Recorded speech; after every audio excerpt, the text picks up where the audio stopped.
नमस्कार दोस्तों, स्वागत है आपका इस वीडियो में। आज के इस वीडियो में हम बिहार आईटीआई इंस्ट्रक्टर की जो अभी भर्ती आई है 2023 की डिग्री डिप्लोमा के लिए, उसका फॉर्म हमें किस तरीके से भरना है और फॉर्म भरते समय हमें किन गलतियों से बचना है और कौन कौन से डॉक्यूमेंट अपलोड करने हैं, ये पूरी प्रोसेस रजिस्ट्रेशन से प्रिंट तक की सारी प्रोसेस हम आज के इस वीडियो में देखने वाले हैं।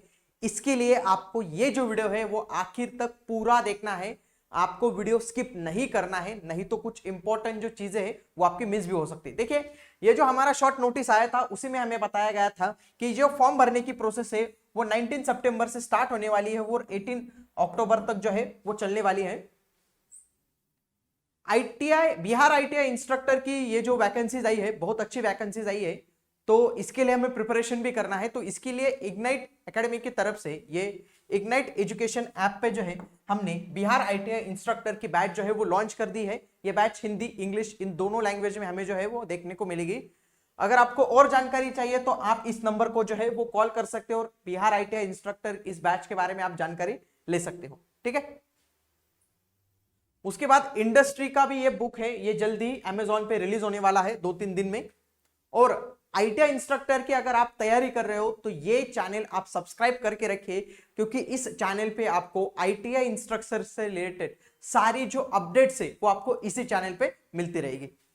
चलिए, तो अगर हम बिहार टेक्निकल कमीशन की वेबसाइट पे जाए तो हमें वहां पे अलग अलग ट्रेड दिखते हैं। तो सबसे पहले जो फर्स्ट नंबर पे है वो अगर आप देखोगे वहां पे आपको अप्लाई ऑनलाइन की लिंक ही नहीं आएगी, क्योंकि ये ऑलरेडी खत्म हो चुके हैं। ये पहले वाली भर्ती थी, अब ये जो नई वाली भर्ती है इसके जो ट्रेड है वो हमें स्टार्ट होने से मिलेंगे 31 से बाद। तो यहाँ पे जो ये 1 2 3 नंबर है तो यहाँ पे हमें 31 तक जाना है। देखिए यहाँ पे ये देखिए 32 33, तो ये चालू है अभी। ये 19 सितंबर 2023 18 अक्टूबर 2023। देखिए यहाँ पे अप्लाई ऑनलाइन के है। तो आप बोलेगे कि मुझे इस ट्रेड में भी फॉर्म भरना है, उस ट्रेड में भी फॉर्म भरना है, तो उसकी लिंक अलग अलग है क्या? नहीं, सबकी एक ही लिंक है, याद रखना है। यहाँ पे अलग अलग भी अगर उन्होंने दिया है अप्लाई ऑनलाइन, तो इनमें से आप कौन से भी लिंक पे क्लिक करोगे तो वो लिंक एक ही है। आया समझ में? तो वो ये लिंक है, तो इस लिंक पे जाके आपको अप्लाई करना है। तो आप इस क्यूआर कोड को स्कैन करके जो लिंक है उसको एक्सट्रैक्ट कर सकते हो, वहां पे उस लिंक पे जाइए। तो ये उस लिंक का जो है वो होम पेज है, देखिए। और यहां से आप कौन सा भी ट्रेड को फॉर्म भरना है तो सारे ट्रेड के फॉर्म आपको इसी वेबसाइट से भरने हैं। आया समझ में? यहाँ पे आपको अलग अलग गाइडलाइन देखने को मिलेगी, अलग अलग तरीके के जो एडवर्टाइजमेंट है वो भी देखने को मिलेंगे, जिसकी वजह से आप एलिजिबिलिटी क्राइटेरिया भी जान सकते हो और आपको कुछ डॉक्यूमेंट्स के बारे में भी जानकारी चाहिए वो सब यहाँ पे, जैसे इमेज अपलोड इंस्ट्रक्शन है कि आपका जो फोटो है, आपकी जो साइन है, आपके जो डॉक्यूमेंट्स है वो किस साइज में होने चाहिए, वो सारी इंफॉर्मेशन यहाँ पे। हमें सबसे पहले जाना है रजिस्ट्रेशन पे, क्योंकि हमें पहले रजिस्ट्रेशन करना पड़ेगा। तो आपको यहाँ पे क्लिक करना है टू रजिस्ट्रेशन, तो क्लिक हियर यहाँ पे करोगे और आपको कुछ बेसिक डिटेल्स भरनी है, जैसे कि आपका नाम, आपकी जो बर्थ डेट है वो आपको भरनी है। तो यहाँ पे आप नाम भरोगे, आपका पहला नाम होगा, फिर मिडिल नेम और सरनेम। आपको याद रखना है यहाँ पे जो आप स्पेलिंग यूज करोगे वो सारी स्पेलिंग जो होगी वो आपकी 10th की मार्कशीट पे होगी, वही होगी। महिलाएं याद रखिए, अगर आपकी शादी भी हो चुके हैं तो आपके 10th पे मार्कशीट पे जो नेम है वही आपको यहाँ पे जो है वो लिखना है, याद रखना। फिर उसके बाद ये महिलाओं के लिए ज्यादा उपयुक्त है कि आपका नाम चेंज हुआ है क्या मेट्रिकुलेशन के बाद, 10वीं के बाद आपका नाम चेंज हुआ है क्या। कुछ लड़के भी नाम चेंज करते हैं, बट लड़कियों का खास तरीके से नाम चेंज होता है। तो आपको यहाँ पे यस करके आपका जो अभी का जो वर्तमान का जो नाम है वो वहां पे आपको फिल करना है। फिर उसके बाद आपको आपकी जन्म तिथि डालनी है, फिर आपका जो जेंडर है वो सिलेक्ट करना है। मोबाइल नंबर इंपॉर्टेंट है, क्योंकि मोबाइल नंबर पे ही आपको ओटीपी आएगा। मोबाइल नंबर डालिए, फिर से वही मोबाइल नंबर डालिए। ईमेल भी जरूरी है, क्योंकि ईमेल का भी ओटीपी आता है। तो यहाँ पे ईमेल एड्रेस डालिए, यहाँ पे भी ईमेल एड्रेस डालिए। अल्टरनेट मोबाइल नंबर डालना है तो डालिए, नहीं तो नहीं डाला तो भी चलेगा। फिर यहां से आपको क्या करना है, जनरेट ओटीपी पे क्लिक करना है। तो दो तरीके के ओटीपी आएंगे, एक फोन पे ओटीपी आएगा, एक ईमेल पे ओटीपी आएगा। दोनों को वैलिडेट करना है। यहाँ पे आप मोबाइल का ओटीपी डालेंगे, वैलिडेट बोलेंगे, ईमेल का ओटीपी डालेंगे, वैलिडेट करना है। फिर ये ऑप्शन यहां से डायरेक्टली गायब हो जाता है अगर आपका सक्सेसफुली वैलिडेट हो जाता है। फिर आपको डिक्लेरेशन पे साइन करना पड़ता है, मींस यहाँ पे सिर्फ आप टिक कीजिए तो आपका डिक्लेरेशन हो जाएगा। आपको ये कैप्चा कोड वैसे के वैसे यहाँ पे भरना है और रीवेरीफाई पे क्लिक करना है। रीवेरीफाई में आपकी जो रजिस्ट्रेशन की डिटेल्स है वो आपको बोलेगा कि आप एक बार फिर से उसको री वेरीफाई कर लीजिए। तो आपने अभी तक जो भी डिटेल्स भरी है वो आपको वेरीफाई कर लेना है, और यहाँ पे जो बॉक्सेस है वहां पे आपको सिर्फ टिक करना है, जिससे ये ब्लू कलर के हो जाएंगे, और री वेरीफाई क्लिक करना है। जैसे ही आप री वेरीफाई करोगे वो आपको अलर्ट देगा कि आपको याद रखना है कि आपका रजिस्ट्रेशन सिर्फ एक ही बार हो सकता है, बार बार आपको रजिस्ट्रेशन करने को नहीं मिलेगा। तो आपने ये जो डिटेल्स है वो भरी है वो पूरी तरीके से चेक कर लीजिए, क्योंकि इसके बाद आप इस डिटेल को चेंज नहीं कर पाओगे। अगर आपकी सारी डिटेल्स सही है तो आपको ओके पे क्लिक करना है। फिर यहां पे ये यूजर इंटरफेस ओपन होगा आपका, आपको फॉर्म भरना है तो आपको जाना है गो टू एप्लीकेशन, यहां पे क्लिक करना है, ये आपको कॉर्नर में दिखेगा गो टू एप्लीकेशन। तो यहां पे जाने के बाद हमारे फॉर्म के कुछ स्टेप्स है, जैसे कि स्टेप 7 में आप पर्सनल डिटेल्स भरोगे, स्टेप 2 में आप एडिशनल डिटेल्स है, स्टेप 3 में कम्युनिकेशन, फिर 4 में क्वालिफिकेशन एक्सपीरियंस, और लास्ट में आपको पेमेंट एंड डॉक्यूमेंट्स अपलोड करने हैं। तो ये 5 स्टेप्स में जो है वो आपका फॉर्म भरा जाने वाला है। पहली स्टेप्स देख लेते हैं, पर्सनल डिटेल्स। तो पर्सनल डिटेल्स में आपने जो अभी डिटेल्स भरी थी वो तो वैसे की वैसे आ जाएगी, वहां पे आपको कुछ नहीं भरना है, बट कुछ और डिटेल्स है, जैसे कि आपका मैरिटल स्टेटस है। अब मैरिटल स्टेटस आप यस नो भी करोगे तो भी आपको कुछ मैरिज सर्टिफिकेट वगैरह पूछ नहीं रहा है अभी के लिए, तो आप यहां से यस नो मींस मैरिड हो, अनमैरिड हो, विडो हो, वो जो टाइप है वो आप सिलेक्ट कर सकते हो। फिर आपको रिलीजन सिलेक्ट करना है, आपके फादर का नाम आपको डालना है, आपकी माताजी का नाम आपको डालना है। फिर यहां पे आपको जो है वो इंडियन सिलेक्ट करना है, आप बिहार के डोमिसाइल के हो या नहीं ये पूछा जाता है। नो वाले भी फॉर्म, नो वाले से भी कुछ डिटेल्स एक्स्ट्रा मांगी जाती है, जिनका यस है तो उनको याद रखना है कि उनको बाद में डोमिसाइल सर्टिफिकेट भी अपलोड करना है, तो यस करते समय ये याद रखिएगा। यस करने के बाद आपको अपनी कैटेगरी जो है वो सिलेक्ट करनी है, जो भी आप कैटेगरी सिलेक्ट करोगे उस कैटेगरी का कास्ट सर्टिफिकेट आपके पास होना चाहिए, याद रखना है आपको। अगर ईडब्ल्यूएस है तो ईडब्ल्यूएस सर्टिफिकेट होना चाहिए, और ओपन वाले हैं तो ओपन वालों के लिए कोई भी कास्ट सर्टिफिकेट की कोई भी जरूरत नहीं है यहाँ पे। तो यहाँ पे कास्ट सर्टिफिकेट डिटेल्स आपको डालनी है, जैसे कि कास्ट सर्टिफिकेट किसने इशू किया है, सब डिविजनल मैजिस्ट्रेट ने किया है, किसने किया है, उसका नाम होता है, जब भी आप वो डॉक्यूमेंट्स देते हो उसके कॉर्नर में आपको वो नाम मिलेगा। फिर आपको वो इशू डेट डालनी है, फिर सीरियल नंबर डालना है। उसी तरीके से आपका बिहार का जो डोमिसाइल सर्टिफिकेट है उसकी आपको किसने इशू किया है उनका नाम डालना है। उनका नाम मीन्स उस आदमी का नाम नहीं डालना है, उस पोस्ट का नाम डालना है। जैसे सब मजिस्ट्रेट डिवीजन ये पोस्ट है, फिर उसमें सूरज यादव भी हो सकते हैं वहां के डिविजनल, तो उनका नाम नहीं, उनकी पोस्ट का नाम हमें यहाँ पे डालना है। फिर यहाँ पे डोमिसाइल सीरियल नंबर डालना है, तो ये डॉक्यूमेंट्स आपको इंपॉर्टेंट है। फिर आइडेंटिफिकेशन मार्क्स डालना है।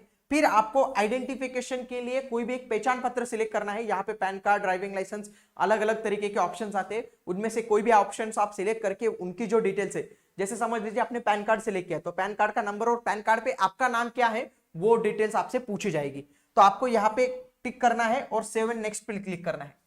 फिर ये मेरा पहला हो गया, तो ये ग्रीन हो गया, ग्रीन मींस कि मेरा काम हो गया है, मैंने ये सक्सेसफुली फिल कर दिया है। फिर आपसे एडिशनल डिटेल्स पूछेगा कि year of acquiring essential qualification for trade instructor, तो ट्रेड इंस्ट्रक्टर के लिए जो भी क्वालिफिकेशन होती है वो आपने किस साल में अर्जित की है वो आपसे पूछा जाएगा, तो वहां पे आपको वो ईयर जो है वो डालना है। फिर अगर आप जो दिव्यांग हो या नहीं आपको वो लिखना है। फिर आप फ्रीडम फाइटर के सन हो या नहीं वो लिखना है। फिर आप परमानेंट एम्प्लॉय हो या नहीं वो लिखना है बिहार में, या फिर आप बिहार में कोई कॉन्ट्रेक्चुअल लेबरर हो वो लिखना है, तो वो यस नो आपको वो डिटेल्स करनी है। ये डिटेल्स फिल करने के बाद देखिए ये भी ग्रीन हो गया, इट मींस हमारा जो फॉर्म है वो 2 स्टेप आगे बढ़ चुका है। आगे आपको आपका जो पता है वो लिखना है, तो एड्रेस लिखना है, तो जो भी एड्रेस हो वो आप अच्छी तरीके से जो इसको भर सकते हो। फिर सबसे इंपॉर्टेंट हमारी स्टेप यही है, क्वालिफिकेशन एंड एक्सपीरियंस वाली। तो यहां पे याद रखना है आपको, आपकी जो 10th की डिटेल्स है वो आपको डालनी है। फिर उसमें आपका 10 का बोर्ड कौन सा है, फिर आपने किस संस्था से किया है, आपका सर्टिफिकेट नंबर क्या है, फिर आपके परसेंटेज है, सीजीपीए है, आप अगर आप सीबीएसई में होगे तो सीजीपीए वाला सिस्टम होगा, तो सीजीपीए है तो कितना सीजीपीए, परसेंटेज है तो परसेंटेज में आपको वो जो डिटेल्स है वो डालनी है, और किस साल में आपने वो परीक्षा जो है वो पास की है वो डालना है। फिर सबसे बड़ी बात कि सीआईटीएस हो या नहीं, तो नो, ये जो है वो जनरली डिग्री डिप्लोमा के लिए भी आई है, अगर आपके पास सीआईटीएस है तो भी आपको वो डिटेल्स डालनी है। अगर आपने सीआईटीएस को यस किया तो आपको ये सारी जो डिटेल्स है, जैसे कि ट्रेड का नाम है, पहचान प्रमाण पत्र है, आपको मिले जो मार्क्स है वो है, आपने कौन से साल में वो अर्जित किया है वो है, फिर आपने जो ट्रेनिंग ड्यूरेशन क्या था, आपका इंस्टीट्यूट का नेम क्या था, रजिस्ट्रेशन नंबर क्या था, ये सारी डिटेल्स आपको डालनी है। अगर आप नो करोगे तो आपसे कोई भी डिटेल जो है वो मांगी नहीं जाएगी। फिर आपसे आपकी जो इसेंशियल क्वालिफिकेशन है उसके बारे में पूछा जाएगा। आपको पता है ये जो भर्ती है वो डिग्री और डिप्लोमा इन दोनों के लिए है, तो आपको डिग्री या फिर डिप्लोमा में से कोई भी एक चूज करना है। अगर आप इनमें से कोई भी चूज करते हो फिर उसके बाद आपकी जो स्ट्रीम है वो पूछी जाती है, और ये स्ट्रीम सबसे इंपॉर्टेंट है क्योंकि इसी स्ट्रीम से आप जो है वो डिटेक्ट कर सकते हो कि आप किस किस ट्रेड के लिए एलिजिबल हो। फॉर एग्जाम्पल अगर कोई मैकेनिकल इंजीनियरिंग का बंदा है तो वो किस ट्रेड के लिए भर सकता है, कोई ऑटोमोबाइल का बंदा है वो किस ट्रेड के लिए भर सकता है, ये सारी इंफॉर्मेशन आपको यही से मिलेगी। फॉर एग्जाम्पल अगर मैं मैकेनिकल इंजीनियरिंग सिलेक्ट करता हूं तो मैं कौन कौन से ट्रेड के लिए अप्लाई कर सकता हूं, यहाँ पे सारी इंफॉर्मेशन मुझे मिल जाएगी। जैसे कि ग्रुप 1, ग्रुप 2, 3, 4, 5, 6, 7, 8 और ग्रुप 15, इन सारी पोस्ट के लिए मैं एलिजिबल हो तो मैं टिक कर सकता हूं यहाँ से मुझे जिन जिन के लिए भरना है। आपको याद रखना है जितने आप टिक करोगे उतने जो है वो आपका पेमेंट बढ़ जाएगा, क्योंकि पर पोस्ट के लिए जो पेमेंट है वो आपको भरना पड़ेगा, यहाँ पे याद रखना है आपको।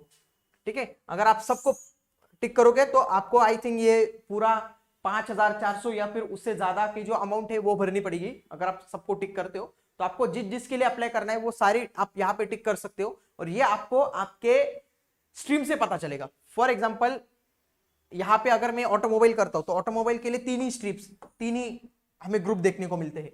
आया समझ में आपको? तो इस तरीके से आपको याद रखना है। तो आपकी डिग्री की जो या फिर डिप्लोमा की जो भी डिटेल्स है वो आपको भरनी। फॉर एग्जांपल यहाँ पे मैं डिग्री की डिटेल्स भर रहा हूं तो मैं ऑटोमोबाइल डिग्री की भरूंगा, फिर किस इंस्टीट्यूट से पास हो उस इंस्टीट्यूट का नाम, सब्जेक्ट्स के नेम, फिर कितने मार्क्स ऑब्टेन किए, परसेंटेज था या सीजीपीए था वो लिखना है आपको, ये सिलेक्ट करना है। फिर उसके बाद आपको जो है वो पोस्ट सिलेक्ट करने, ट्रेड सिलेक्ट करना है, ग्रुप्स आपको सिलेक्ट करने अलग अलग। आप सारे ग्रुप भी सिलेक्ट कर सकते हो और मिनिमम 1 ग्रुप तो आपको सिलेक्ट करना ही है। फिर उसके बाद हमारा लास्ट स्टेप आती है, यहाँ पे एक्सपीरियंस भी डालना है आपको, एक्सपीरियंस भी भरना है।